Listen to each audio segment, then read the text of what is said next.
Hey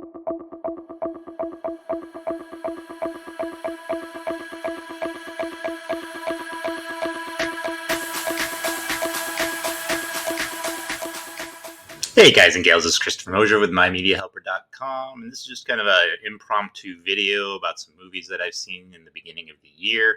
Now I'm going to give you 10, I think maybe 11. There's a bonus one at the end. These are more action comedies. They're kind of ones that I gravitated to just because I don't want any, I just haven't been in the mood for serious movies or anything. I want to see some action, some silly action, and some comedy. If I want real life, I'll go to work. When I come home, I don't want real life. So these aren't award-winning movies by any stretch of the imagination. They're probably like 6 out of 10s or maybe 7 out of 10s. Here's just to prove, I have this up just to prove to the fact that I do buy movies. A lot of these movies I'm going to share with you may not be streaming for free. You may have to rent them. There are other ways to watch them. I'm not saying do that, but there are. But if there are movies that you like, please support them and purchase them. And this site is pretty worthless. Once upon a time, it used to be a good reference site to find out what is good to watch. It's all over the place now. They rate shitty movies good and good movies shitty. So it's a pretty pointless site. I just bring that up because we're going to look at some of the ratings of these movies, some of the scores of these movies. Let me shrink my stupid ass. So Ready or Not, I just watched this last night. Remember the old game? Maybe if you're not my age, maybe you don't. But Ready or Not, get set, go, and then we do that during hide and seek or tag and touch. And we used to go outside and play. It was a thing. It happened back in the 70s. So anyways, this is a really cool, this is a game the whole family can play, Ready or Not. It's got a great cast. It's a great dark comedy movie. It was a fun movie to watch. Rotten Tomatoes gives it an 89%, so I'll agree with that. I think it was a fantastic movie, and so check it out. And as you can see, you can rent them, or if you have a prescription. I wanted to say prescriptions, subscription. So you have prescriptions, take some, and then have some, and then watch your subscriptions. So as you can see, you can either rent it, or if you have a subscription to some service, you can watch it. Or I'm not telling you to do it, but it's there. Okay. So I agree with that one. It was a fun movie. Check it out. These are all fun movies. These are all movies I enjoyed. I wouldn't be sharing them with you. American Ultra. I was never a big Jesse Eisenberg fan. I've never been. Now you see me. Is that the movies? Now you see me. Now you see me. Part 2 were good. I liked those. His Lex Luthor was terrible. I don't know what the thought process was but this was actually pretty good. So I would recommend this. 44% Rotten Tomatoes. Yeah, all right, I'll give it to him. It's one of those you don't know you're a spy, and then all of a sudden you turn into a spy kind of film. It's nothing new. It's nothing different to that effect. But it's a fun, stupid movie, and I did laugh a few times during. He's all right. I can take him in a pinch. That's a personal preference as far as he's concerned. He's a good actor. He's annoying sometimes. That's all. Next movie is Mr. Right. I love this movie. This is a great movie. I haven't laughed probably, and I'm not a normal idiot that laughs at movies. I'm just a normal idiot, but I'm not a normal idiot that laughs at movies. Probably the last half an hour, I freaking had a ball with this movie. Why is that 45% Rotten Tomatoes? I have no idea. It should be much higher than that. This is a fun, funny, bizarre movie, and I loved it. Maybe that's why, because people don't like bizarre. They need they need a straight film, if you know what I mean. This is not that. It kind of turns the old tropes, the old dialogue tropes on its side. So it's not things you would think the characters would say. And that's what made it funny, because it's not like every other action comedy movie where they say the same stupid lines and, they're just jumbled around a little bit movie to movie. This is not that. This is fun. Plus I love Sam Rockwell. He's a great actor and he always plays a smart ass, and I play a smart ass in real life. He seems like he's a smart ass in real life, and he's a smart ass in this. So I love it. And Anna Kendrick, I mean, yeah, who can't watch her for an hour and a half? So that's Mr. Right. That's great. I would recommend that highly. That's probably the highest movie I would recommend on this list.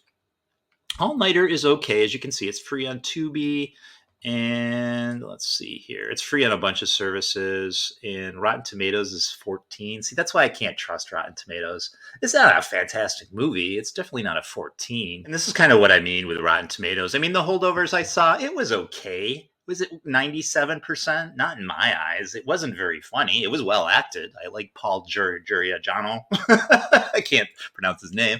I like him. I like everything he's in. I don't think it was a fantastic movie to get 97%. So how I got there, I'm not sure. I didn't think it was particularly funny.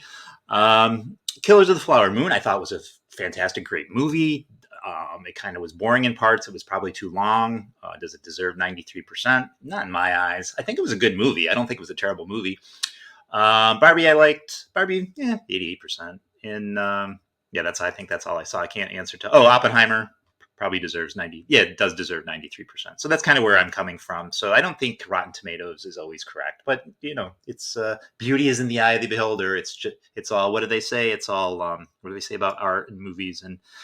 Oh, it will come to me. Anyways, where was I? Let's get back to where we were. That's what I meant with the all-nighter. It's like, I don't understand why it's only 14%. Miss Meadows. This is great, too. I didn't think Katie Holmes could act. I've never seen her in anything good. Even the Batman movie, Batman Beyond. Was it not Batman Beyond? The first Nolan Batman movie. I didn't think she was particularly good in. I think she was fantastic in this. This is the first time that I actually got wowed by her performance. And 25% in Rotten Tomatoes. I don't think it deserves a 25%. I think it at least deserves a 50, if not higher. Thought it was a great movie. And Toodaloo is great. She comes off as a psycho badass, and I loved it. Enter the Fat Dragon. This was just a stupid fucking movie. It's dumb. It's totally dumb. The jokes kind of are stupid, but they made me chuckle. They weren't dumb jokes that were just, you roll your eyes at. They were, okay, this is stupid. This is funny. And the action scenes were great. So it did remind me a lot of old Jackie Chan movies. And Jackie Chan is his own character. He's just silly and funny in all his movies. And that's what Donnie Yen reminds me of. I'll have to go back and watch more of his movies. This is the first one I've seen him in. It is subtitled, so you do have to read. For some reason, some of it's in English. I don't know if that's for English distribution and for the trailer solely, just to sell it in the United States. I'm not sure why some of it's in English, like little bits. It makes no sense to me, but most of it's in Chinese. Most of it's in Chinese, and you have to read subtitles. And it's a great movie, and I would highly recommend it, especially if you're a Jackie Chan film. I'm interested in what they gave it. 64% Rotten Tomatoes? Okay, I agree with that. Enter the Fat Dragon. That's what we just discussed. War on Everyone. Not a particularly great movie. I chuckled at it. I thought it was entertaining. 62%. I don't know if I'd give it that high, but it was an entertaining movie, and these two got great chemistry together. And it's kind of one of those you'd never hear about. It's just one of those action comedy movies you never... your friends aren't talking about it or anything. It's just out there. And by the way, I picked all these movies due to their trailers, and no one recommended them to me. I didn't get them off Rotten Tomatoes or IMDb as far as their scores. I didn't even pay attention to the scores. I looked at the trailer. I said, this looks great. This looks fun. This is going to be a fun movie. And in most cases, the ones I'm presenting to you here are fun movies. This was a great movie, Art of Self-Defense. This was a funny-ass movie. And this was another one that kind of flipped around the tropes of your action comedy movies, and it had lines you didn't expect and things that you didn't expect. It deserves 83%. I think that's a good score for it, and I think it's a great movie too. If you want a comedy action movie, that's a good one to check out. Stuber, this is a fucking stupid movie. I'm not gonna lie to you. 42%. It probably deserves a 42%. It was stupid. It was dumb. It had action. I like both these characters have great chemistry together. They're both, I think, good actors. It was just fun to see them together and play off each other. And that's what I got out of it. It's not a great movie. It's just the character interactions and it's just silly. It's a silly movie, and it was a great movie to watch after a stressful day. And I highly recommend it if you just want something stupid, action-packed, with jokes that actually land. Most of them. They're not stupid jokes. Again, they're not eye rollers. Who wrote this shit? They're actually kind of funny. Guns Akimbo. This was a weird movie. I loved it. If you're one of those people that, oh, this is not going to happen in real life. If you're a crybaby, if you're one of those YouTube crybabies or just have to pick apart movies, then this is not the movie for you. This is a great, fantastic movie. It's got Daniel Radcliffe. I was never a big Harry Potter fan, so I don't really know much of his work. I watched the one where he had the horns. Like the movie escapes me, but that was good. His stuff away from Harry Potter is actually pretty good. So I like him. He played a villain in another movie. I forget what the name was. That he was good in that. So he's good in everything. I just didn't care for Harry Potter or the character of Harry Potter. That's neither here nor there. But if you're like the critical drinker, or I don't know, a bunch of all these whiny baby YouTubers that I covered on a previous video. I don't know if he would like it or not. They're always talking about male misogyny and woke shit and all this bullshit. I hate to tell you, all these movies are testosterone focused. They all have strong male characters that don't look stupid. So I don't know what they're talking about as far as what they talk about in their stupid videos. Why am I going off on this tangent? To the fact that it's a bizarre movie, and if you pick apart movies, then you probably won't like this. I guess that was my point of the whole thing. And then Muzzle, this isn't a comedy.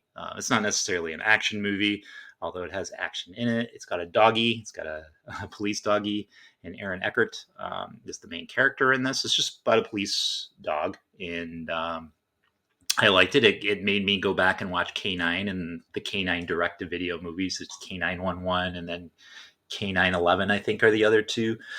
The latter two movies went direct-to-video. They're okay. The first K9 is an 80s stupid action movie. 80s typical, stereotypical action movie. But it was fun to go back and visit that. And I really liked Muzzle. And it had an interesting plot. It's not a great movie. I'm interested in what it got. 36 on Rotten Tomatoes. Yeah, I guess that's fair. Like I said, it's not a great movie, but it did entertain me, and I do like dogs, so it was good. All right, gals and guys, I just wanted to throw out some movies I watched during the year that I really, really enjoyed. I wanted to share with them. These are most specifically if you're in the action comedy kind of mood. I also watched Good Guys with Mark Wahlberg and when I do these videos, I have senior moments. Will Ferrell. There we go. I watched that too. I didn't spotlight it here because it's more of a mainstream movie that everyone knows about, but I watched that and that was pretty funny too. All right, gals and guys, if you're looking for something to watch this weekend, here you go. Here's my suggestions for you. And that's it. I appreciate you as always. If you could please subscribe, maybe we'll do this again. And please hit the thumbs up if you like this. If this helped you, let me know what movies you like. Let me know if you watched any of these movies off my recommendation, and let me know how you like them, just so I get a feel. And then hit the bell for updates and share and all that fun stuff. All right, gals and guys, I am going to make mucho videos today, so I'm going to take off, and I'm going to wish you a good day, and peace.